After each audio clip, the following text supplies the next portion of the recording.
Hello and welcome back to the Notcast. It is the 16th of February 2023. I think it's episode 268 or so of these. And today I have two things I'm going to talk about. The first one is U2 in Vegas. I have thoughts.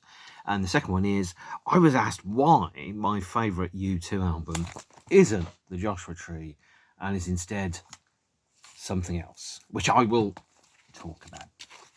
I think first and foremost, so the U2 fandom has been pretty excitable recently, hasn't it? U2 have announced a residency at a new venue called the Sphere in Vegas, and they're going to be playing, I think, a minimum of 12 shows in autumn, not fall, autumn 2023. And the band are going to be playing without Larry on drums, with a guy called, I think, Bram van der Berg. Who's apparently a very good Dutch drummer who's going to be playing whilst Larry recovers from surgery. Lots of people are writing off the band and saying, U2 are over there and Larry's left and all that type of stuff. And I think the facts are, well, the truth of it is probably a bit more nuanced than that. I can't pull my punches around this. I think a residency in Vegas is a very bad idea. I've never liked the thought of doing a residency in Vegas for a band that has been so very vocal about the fact that they're an Irish band and that Larry Mullen is still the boss, according to Bono. He called Larry his boss, a few months ago. The idea of playing shows without Larry, to me, doesn't feel quite right. One of the things about U2's image and their identity has always been there's been these four people from the day that they formed in school in 1976 through to now. Four guys playing together, missed a couple of shows for various reasons. So Larry missed some shows in 1978 because he had a day job. Bono missed a show in 2014 because he had a bike accident, and Adam missed a show in 1993, one show for a health incident. This is the first time in the band's history that they've announced that they're going to go out as U2 without those four core guys, the four people on stage. And to me, seeing U2 without Larry is kind of like seeing the Beatles without Paul McCartney, and without those four people, it's not the same. It absolutely isn't. And I think personally that they should have waited until Larry had recovered from surgery. I think there's another couple of things around it. I think the first one is not having Larry as part of it just doesn't feel right. It doesn't feel like U2 to me. So calling it U2 doesn't feel accurate. To me, Larry is an important part of the band, that if you take one of the four struts away, the table falls over, and it just doesn't feel quite right. The second thing, I think, is the band, I think, signed a contract with Full Stop Management.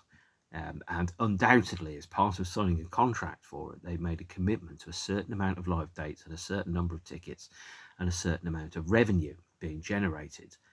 And obviously, COVID has pushed all of that to one side for a period of time. So I think if there were any plans to play Acton Baby in 2021, for example, the band couldn't play in 2021. And I think Larry was also waiting for surgery.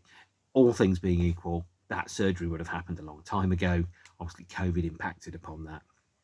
And his recovery time is such that it will be 2024 before he recovers from that surgery and is able to play drums again.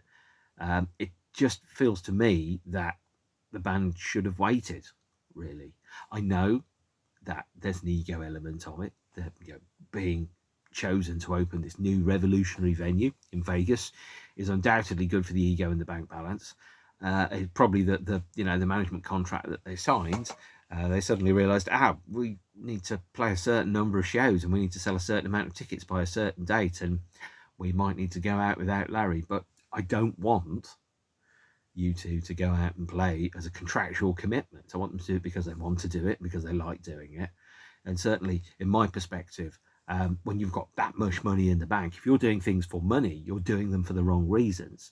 If you do things for money because you need to pay the bills, because you need to, make the mortgage payments, completely understandable reason why you're going to go to work.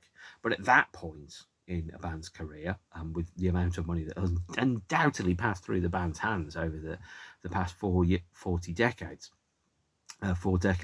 they have got enough money to not do anything they don't want to do. And playing without Larry just doesn't feel right to me. I don't think it should happen. I hold the bands I love to higher standards than the acts that I don't care about. Primarily because one of the reasons I love the bands that I love is because I think they're better than other bands, and they generally tend to act with integrity and with a moral compass. And so, whereas the Rolling Stones will slap a tongue logo onto absolutely anything and sell it to you, U2 have always felt, I think, more discerning about that. They've always felt a little bit more tasteful around what they will do. Whereas the Rolling Stones will do anything if you pay them, pretty much, I'm sure. U2 have never felt like that crass a commercial opportunity. I mean, obviously, if you go to work, you've got to get paid, and you've got to make sure that you cover your own costs. But you shouldn't be looking at it as a brand. And playing Vegas without Larry feels like the wrong thing to me. The way in which the announcement was trailed and made felt a little disingenuous. So there was very clearly a Larry lookalike who was in the promotional video, which, knowing that Larry isn't going to be there, feels like cheating to me. It really does. Because you then have to pay a lot of attention to know, the drummer's not going to be there. Now, some bands, the drummer's not there, you don't care. You know, the Sisters of Mercy have had a replacement drummer since 1940 when they had to change Dr. Avalanche and get a new one in. It wasn't a big deal. The band's lineup changes all the time. Again, getting a replacement drummer in, no big deal. But this is U2, whose lineup has been unchanged for 46 years. Getting a stunt drummer in is a big move, and it's an emotive one. And I think that the way in which it's been handled has been wrong, to be honest. It's been poorly played. The press announcement made a reference to the fact that the band see the audience as the fifth member of the band. Well, with all due respect, if the fourth member of the band isn't there, you can't then call the audience the fifth member of the band, can you? And that felt a little bit impolite. I think the second thing that they said is in the promotional video is that Bono said we'd be mad not to, and that there's room for everyone. Which brings me on to the second part of it, which is they're doing a residency in Vegas. Vegas is expensive. It's a long way from a huge part of the world. It's easy to get to if you're prepared to spend thousands of dollars and dozens of hours on a plane, but not everybody has that opportunity. So to say that there's room for everyone is not accurate. It's exclusionary. The promotional video had fans whose economic position almost definitely will make it impossible for them to travel to the shows, or their life circumstances will make it impossible for them to travel to the shows. So again, to say that there's room for everyone is not the same as saying everyone can come. Huge chunks of the fan base are not going to be able to make it to Vegas. They're not going to be able to afford to. They're not going to be able to have time to do so. Their health might not allow them to do it. So I think playing a residency in Vegas is exclusionary, and it's a little bit elitist, because those tickets are not going to be cheap. And if the band make £1 million a night from each one of those shows, then the ticket price you're going to be looking at there is at least $200-300. And it's going to be expensive, and not everyone can afford that in the middle of a cost of living crisis. Which brings me to my last thing. It's Vegas. I've been to Vegas. All due respect to Vegas, it's a bit shit. It's expensive, it's excessive, it's incredibly warm, it's hostile, it's very predatory. I do not like it, and it's tacky, actually. Vegas is a tacky place to be. It's not nice at all. And when you think about the other artists that have played Vegas, so let's reel off a few names. Celine Dion, Sting, Def Leppard, Elton John, Britney Spears, Elvis Presley. All due respect to all of those, not great artists. And you think about the music that we have from some of those other artists. Celine Dion, a bit histrionic and overblown. Elton John, very sentimental. Def Leppard, I'll give Def Leppard a pass for playing Vegas, because that's where Vivian Campbell, the band's guitarist's doctor, was based, and he was getting treated for cancer. So having him working and playing in Vegas, where that was receiving his medical treatment, completely understand that. That's absolutely fine. Def Leppard's records, maybe not absolutely fine these days, but you think about all the acts that have played, they're really bad. saccharine, sentimental, tacky, somewhat irrelevant, in my opinion. They don't have in my opinion, the strength of artistic vision or the integrity that U2 have. Now, obviously, lots of people like to kick Bono. That's absolutely fine. Completely understand that. But at the same point, they're not those acts. Celine Dion, Elton John, not great bands, not great acts. I do not like them at all. U2, I thought, when you think about what is your career decline indicators, one of those is going to be re-recording all of your songs. Another one is going to be doing an acoustic album of your old songs. One would be a duets album. One would be endless reissues. Another one would be doing a Vegas residency. And so we're in the position where U2, with the stunt drummer, are playing a tacky town that has a reputation for being where washed up old rock stars go to cash in their chips and fluff out their pension funds. Irrespective of the ego element of it, yes, you're going to get to open a new venue that no one's been to before, and the staging element of it, which is technologically going to be quite exciting. Bottom line is, U2 are going to do a residency in Vegas. And for a band that's been very clear about both being the four guys, the Larry Mullen band, and coming from Dublin, to go and play a residency in Vegas, I just don't like the thought of it at all. I really don't. Now, if any of you want to give me a free ticket to the shows and pay for my airfare, I will come along. No, make no mistake about it. And if it was in London, I'd go to one show and I'd come back the same night. But it isn't, and it's not likely. Why they're not playing a residency in Dublin, I don't know, actually. Maybe this is what they do next, is that they'll play the residency in Vegas. A similar venue is going to be built in London. They'll do a residency in London. Maybe then they'll do a residency in Dublin. It would be more exciting, more interesting, and more valid if that was going to be the approach they were going to take. But it just feels like the kind of career decline indicator where you get new members in, and then you play Vegas and you cash in your chips, and it becomes expensive and exclusionary, and it just doesn't feel like the actions of the band that U2 used to be. So it's fair to say I'm quite disappointed by the Vegas announcement. I don't think the band have really thought it through. I think their social media has handled it a little badly. There hasn't been a direct quote from Larry. There hasn't been a direct quote even from Bram. And it would have been, I think, perhaps more respectful to say, for Larry to go, guys, I'm a very private person. I really wish I could be there. I can't be there. I really wish I could. This guy Bram has got my full support, and I hope he knocks it out of the park. And then for Bram to say something like, guys, I get this is a really big deal. U2 are one of the best bands in the world, and I'm going to treat these songs as gospel, and I'm going to play them and honour them and give them the respect that they deserve. But we haven't had any of that at all.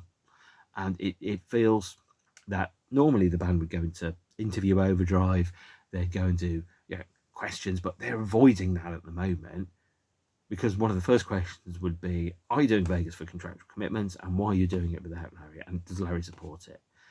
It just doesn't feel quite right. It'd be like going to see Rush without Neil Peart, for example. An integral part of the band is not there, and that it doesn't feel right to me. So yeah, there you have it, U2 in Vegas. I think it's a misstep. Then again, they have signed to a new management company, and Guy Oseary isn't their manager. So I think that's most definitely a good bit of news, because I didn't think Guy was a particularly good manager. Guy was in show business, and U2's manager needs to be in the U2 business. And that's something that's really, really important, actually. It's one of the things that made U2 different and better from other bands, is that they were not like other bands. They didn't do the things that other bands did. They did things that only U2 could do. And loads of other acts have played Vegas, and now U2 are doing the same thing. I'm not a fan. I hope the shows are great. If you're going, have a fantastic time. I hope it's brilliant. I hope you absolutely love it. But I don't think it's a good idea at all. So one of the other things, one of the other questions I was asked, which is, why is your number one U2 album not the same as everybody else's? Now, the assumption for that is, by the way, is that everybody else's number one U2 album is The Joshua Tree. And that is most definitely not my number one U2 album. So I thought I might as well just talk about that, actually. So here's the the coloured vinyl HMV exclusive version of the Joshua Tree, the double LP, this version 2017 on, I think, gold vinyl, I think. So for me, if I've been ranking my U2 albums, by the way, the Joshua Tree comes 9th, which is pretty low down the list. And yeah, I know that. Not saying it's not good. It's better than almost every other band's best album, but it isn't the best U2 album. It's not even in the top 5, in my opinion. The Joshua Tree is a very direct album. It's very obvious. It's very straightforward. It's lyrically unsubtle. It goes straight to the heart of the matter. There's no ambiguity. There's no dance around the situation. It just goes straight for the jugular. It feels kind of like if somebody had taken an Oliver Stone movie and put it onto vinyl. It was regarded by some people as the best album of the 80s. It wasn't even the best album of March 1987, because the best album of March 1987 was Prince's Sign of the Times. And it is a good album, a really good album, and it works very well live. But the reason it's not my favourite is because it's very obvious, it's very direct. It's fundamentally, the way it approaches the subject matter lyrically, is quite immature in some respects. It's musically, it's got little elements of magic to it, but then it's also got Trip Through Your Wires on, which is, in my opinion, it's a B-side that's somehow magically been promoted to album status. Obviously, it starts with Where the Streets Have No Name, which is lyrically, it's incomplete. It's a sketch. If you read the lyrics to Where the Streets Have No Name, they're very aspirational. They're very much like trying to describe a cloud. They're not clear in terms of understanding or grasping or portraying an idea. They're quite loose in that respect. And some of the other lyrics are not great either. Bullet the Blue Sky is like being punched in the balls with a hammer, or really very, very obvious, very clangy. It's very hectoring. It's like someone took an episode of Panorama and stuck it onto vinyl. Live, I've always thought Bullet the Blue Sky has been, with very few exceptions, almost tedious live. It's got a good groove, but the rest of it feels like you're being jabbed. War is wrong. And I'm like, dude, I know war is wrong, okay? Fuck is wrong with you? I know war is wrong. And you've got a couple of great songs on there. I still haven't found what I'm looking for, which is a love song to God, With or Without You, and In God's Country, I think, are really good songs. But some of the other ones, where there are lows, some of, in my opinion, my least favourite U2 tracks on any U2 album. So Bullet the Blue Sky does not make me feel that it's an absolutely compelling classic when I hear it live, or when it's on the record. Running to Stand Still is, again, pretty good, but it's just a sequel to that. And then we've got Red Hill Mining Town, which to me feels like somebody had turned the plot of Death of a Salesman and put it onto a record. It's about what happens when a town loses its identity. And then you've got Trip Through Your Wires, which is really not great. It's a blues standard. It's a pretty much a nothing song. There's no drama, there's no tension, there's no scope for it. It kind of starts, goes at one speed, and then it stops. Obviously you've got Exit, Mothers of the Disappeared, which, by the way, Mothers of the Disappeared also tells you war is wrong and bad.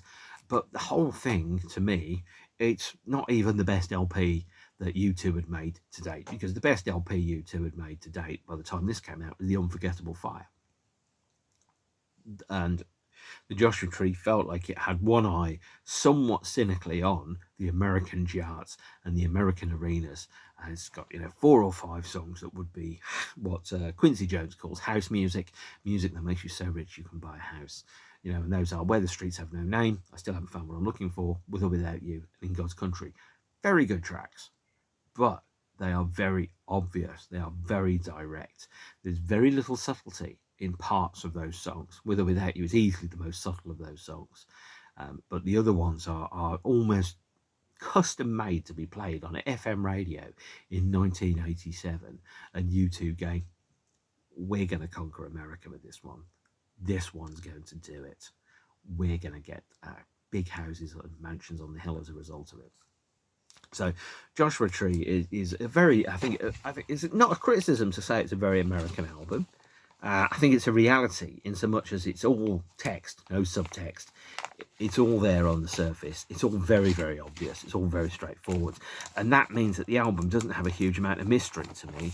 I felt that when I heard it 3 times, the third time I'd heard the Joshua Tree, and I was like, I know everything about this record. I know all the hidden depths of it. It's all there. You don't need to listen to it umpteen times to be able to, and every time you listen to it, you get something new out of it. That's the thing. When you've got a great album and you listen to it every time something new comes out of the speakers, you have a new revelation, you have a new feeling. That's something that has something that's really, really important to me in music, which is revisitability. It's what makes you keep going back to it, in the same way that, yes, Def Leppard's Hysteria, for all I said about Def Leppard earlier, Def Leppard's Hysteria has a huge revisitability factor. You can revisit it over and over and over, and it's still going to be absolutely fantastic. But Joshua Tree doesn't have that. It's all there on the surface. Whereas my favourite U2 album, released in 1993, can't believe this album is 30 years old already, is Zooropa. And the reason why this is my favourite album is because it has revisability in spades. So whereas, Joshua Tree is not quite so subtle, or more correctly, at all, Joshua Tree really is a very obvious LP, whereas Zooropa is far more subtle. So the reason why Zooropa is my favourite album is not just because of what it is, but because of how it approaches its subject matter. It's a postmodern LP, in so much as it's post-sex, post-nut clarity, post-reality, whereas Joshua Tree is very much occupied with, the core building blocks of Maslow's hierarchy of needs, the foundation levels, heat, warmth, shelter, food, sex, etc. Zooropa is an album about, so if you achieve that situation, if you, solve your immediate crisis about food and sex and everything else, what Zooropa then says is, what happens next? Who are you? What's your identity? When you're post-sex, when you're post-money, when you're post-power, when you're post-desire, and you're then at the point where I can do anything I want, as opposed to going, well, what can I do with the limited resources that I've got? Zooropa is an LP that's kind of, what happens after that? It's ambiguous, it's questioning. It's got the idea of when you're at the top of the hill and you've achieved your initial aims on Maslow's hierarchy of needs, you then go to self-identification, self-actualization, and go, well, who am I? What am I? What do I believe? What am I going to do? What do I stand for? Those are the things where Zooropa comes into play. Now, the structure of the albums, Zooropa versus the Joshua Tree, are very similar, by the way. So you've got the first song is a kind of like a mysterious kind of statement that opens on a kind of like a very ambient keyboard line. The second track is something a little bit more questioning around, well, what is a relationship and how does it work? And the third track, Numb, on Zooropa, With or Without You, on the Joshua Tree, is a song that's about the concept of relationships and emotion, and it works at a mid pace. And then track 4 on this is Lemon, which, like Bullet the Blue Sky, opens on an unforgettable drum and bass rhythm before it then moves over into the last track of the album, Running to Stand Still and Stay, which is your classic Lighters in the Air ballad. Side 2 goes a bit weird, and it has a Heart of Darkness song that's normally in the penultimate spot. On this, it's Exit. On this one, it's Dirty Day. And then it has a kind of like an almost reggae-ish kind of resolution of the themes which have been dropped previously. Here, it's Mothers of the Disappeared. And in this one, it's The Wanderer. And the lyric of The Wanderer is kind of like what happens when you've gone too far. It's obviously got a guest vocal by Johnny Cash. There's a rehabilitation of Johnny Cash there, but also the lyric is about how far is too far. What do you do when you've gone to the end of the earth and you can't, how far are you going to go before you find your way back home from trying to throw your arms around the world? The Wanderer is kind of like a song that details the next step beyond that, which is when you've gone to the end of the world and when you've seen everything and you've been everywhere and you've achieved everything and you've, what happens there? What do you, what message do you send back to the people that are at home about where you've been and what you've seen on the journey? It's a great album, Zooropa. It is, as I said before, it has a degree of almost post-nut clarity to it. The sense that after the moment of orgasm, the person has a moment where they suddenly go, "Oh God, what have I done?" Or what this situation is, when the excitement and the adrenaline and everything else kind of fades away. You're then at the point where you look at the situation and you go, this is what it really is. The naked lunch moment where you see the meat that's on the end of the fork. And it's an album that's full of those kind of moments of realization. Kind of like setting up Zooropa as its own nation state, its own identity that exists outside and beyond the existence of standard borders. So if Joshua Tree has a nation, it would be America. If Zooropa would have a nation, it would be a state of consciousness, not a state of the nation. And Zooropa itself, and the title track, which posits some kind of mystical, non-existent state of mind as a sense of identity, with Babyface, which is a song about how one identifies and anchors your identity through the relationships that you have, through Numb, which details elements of repression, emotion, and denial of those. You then also get to Lemon. And Lemon, by the way, one of my very favourite U2 songs. If you've seen my previous Notcast about Zooropa, you will hear me wax lyrical and not so lyrical about it. But it's one of my favourite U2 songs because it's a song about the nature of how image is different from reality. The line about, man paints a picture, a moving picture, through light reflected, he can see the world up close. The concept of being able to somehow make sense of reality by being able to see it through a screen, for being able to reinterpret it, by being able to see it like a movie, is absolutely integral to the understanding of Zooropa as an album, as that it's an album not about the reality that exists in the real world, but the reality that exists in our head, which is as real as anything else. And it's also, I think, a song that has a personal resonation with me. I don't know if that's particularly a word, resonation, which is that Lemon takes its inspiration from the only existing footage of Bono's mother, who there's colour footage of her playing on the beaches in a lemon-coloured kind of dress, which was seen briefly on the screens of the IME tour in 2015 and the E&I tour in 2018 of Iris, which was obviously her name, playing there on the sands. I lost my mother at an early age, and that song has always resonated with me after that event as having a different meaning. We have Stay, which is a classic ballad, easily played the most out of any of the songs on Zooropa. A song about, there's been a lot of talk recently about abusive relationships online, and the idea of, well, if it was so bad, why didn't you leave? And sometimes you have to stay, you have to go through and see through a commitment, as Jack in The Shining says, around a contract, a commitment, and you have to honour your word and you have to see it through, and that is where Stay is coming from. I think Zooropa is the best U2 album. It's an album about not necessarily a crisis of faith or a midlife crisis, but a crisis of identity, having achieved a form of financial security, about knowing where your next meal is coming from or what your relationship is going to be. The next question is, what am I going to do with this? How am I going to take this information which I have and this position which I have, and what am I going to do with it now that I don't have to put energy into the whole food, air, love kind of situation?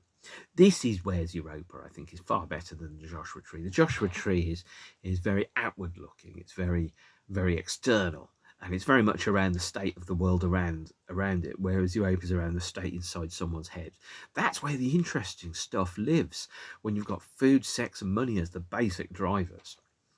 And those have then been kind of like solved or resolved through maturity and life changes. You go, this goes beyond that. And goes beyond that kind of thought of, well, who am I going to be? What am I going to do? It goes to the point of going, not just going, well, who am I going to be with? Where am I going to live? What's my job going to be? What's my money situation going to be?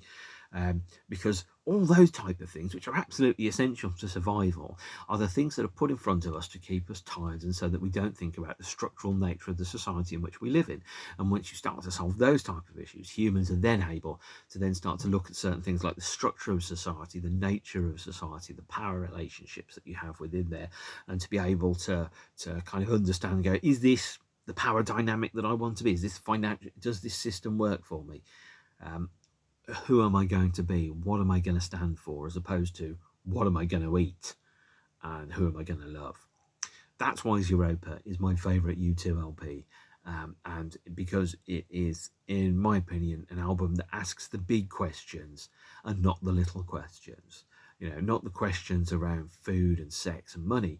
Zooropa asks questions around identity and integrity and action, and that kind of element of being post the immediate kind of issues that you have on Maslow's hierarchy of needs. It then starts to go to the core of who am I, what am I, where am I going to live? And for me, Zooropa is where I am going to live. I have seen the future and it is better. That is why Zooropa is my favourite U2 LP.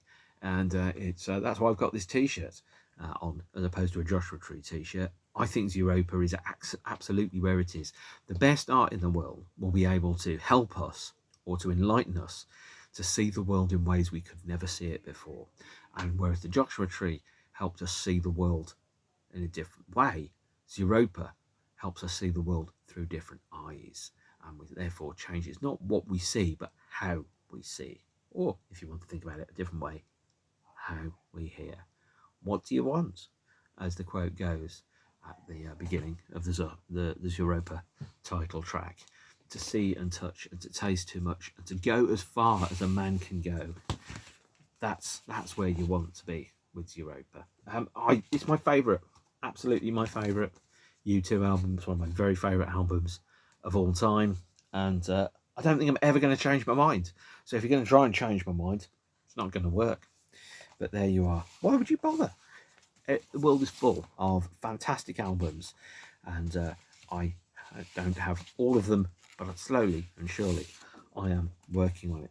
As the lyric itself in The Wanderer goes, I went out there in search of experience, to taste and to touch and to feel as much as a man can before he repents.